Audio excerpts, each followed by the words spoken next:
me. They belong to the girls. Yeah. They're characters. Half dog. And stay out here, stay out here. We don't graduate.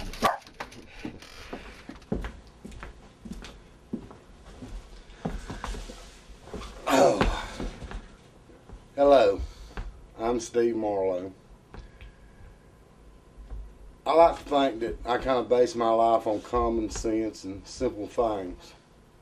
I love dirt, love rocks, trees, flowers, birds. I just like simple things. And really, that's what I'm good with.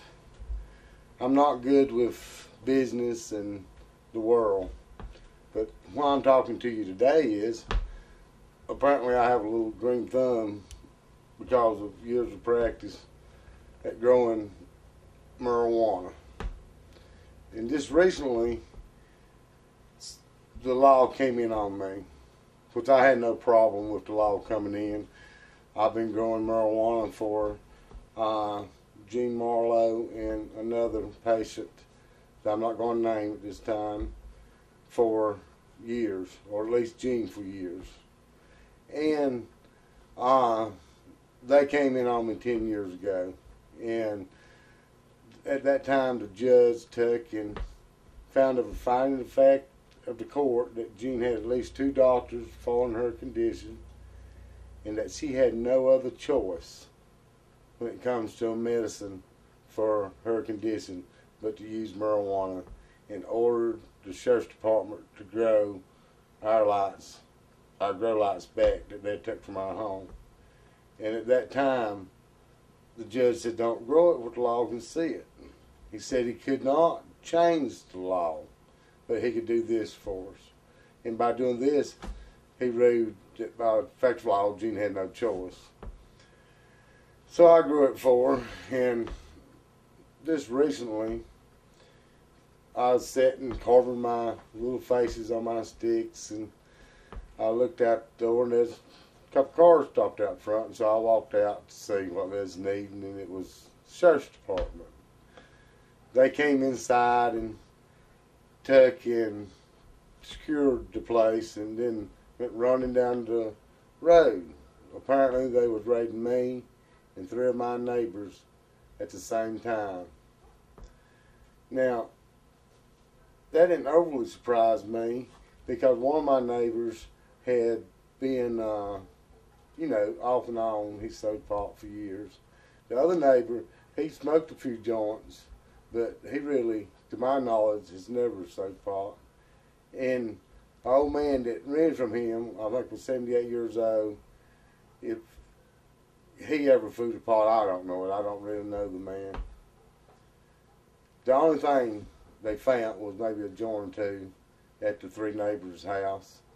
And in the meanwhile, they pulled guns on children and made everybody lie on the floor, and they knocked in doors with battering rams, and because they're saying that I growed enough marijuana here in my home that not only did I have abundant amounts of it here, 6-foot plants drying and growing,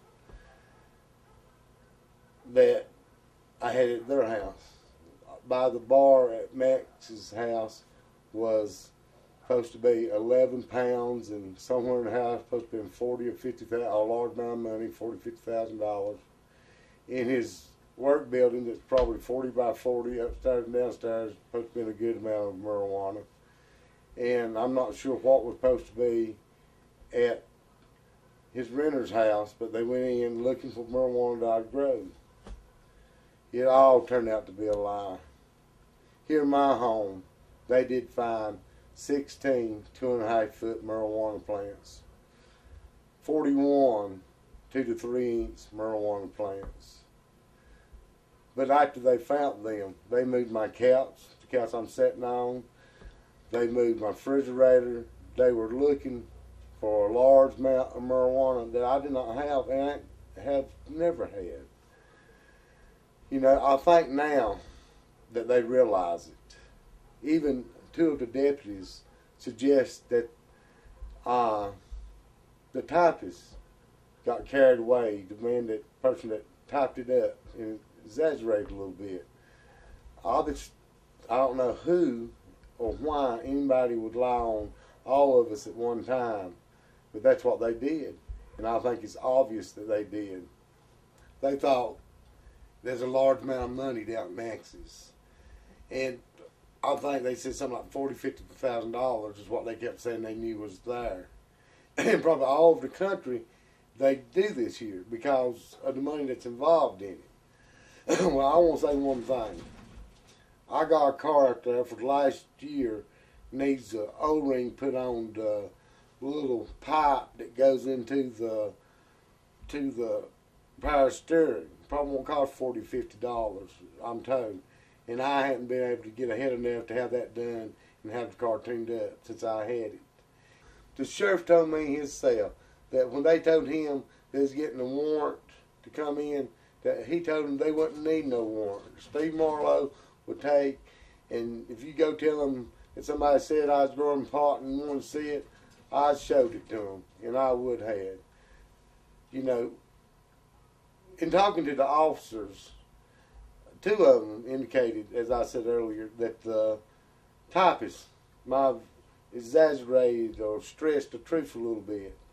You know, but the officers, 4 or 5 of them got down to the floor around the marijuana plants, and I should have pieced them when they knelt beside of me while the rest of them were taking pictures with the evidence camera and your little cell phones and stuff.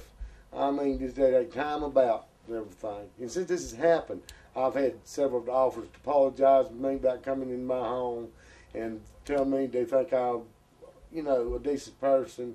I got a lovely home and they're sorry for coming. Now, all of them don't feel that way.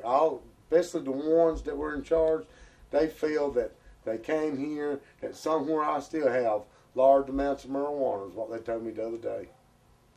You know, they looked everywhere, and they've never been large amounts of marijuana here. So, what I am depending on is the truth. Like I say, we went through this before 10 years ago, and it was the people raising heck at the sheriff's department and calling them and calling the DA's office and everybody that got them realizing how much people was tired of what they was doing. You know, without law, it would be hard to make it in this world because somebody's got to, you know, take care of violence and crime and all this here. But they got to be common sense used in law. And I think at times this drug war is just not based on common sense. And that's all I asked them is when you're dealing with people, use common sense. If they'd asked the community here, everybody knew Max down here, you know, they would come to court and testify to Max's character, you know, and they also say that he has a great lawsuit. So Max may come out a little bit, and I hope that if the sheriff's department or jury finds me not guilty, that other people who's in my shape will be able to do this here in the sheriff's department, grow marijuana for a loved one that the doctor's behind, and be able to do it without so much worry. I mean, if I can do that, I help just a little bit to get the law around here and in this state to realize the money they're wasting busting patients or patient care providers that grow it for patients that aren't able, then I would have done something I'm proud of. I was proud that I grew marijuana, and if I was asked to, I'd do it again today. You know, I mean, she still needs it. Her doctor's still behind her.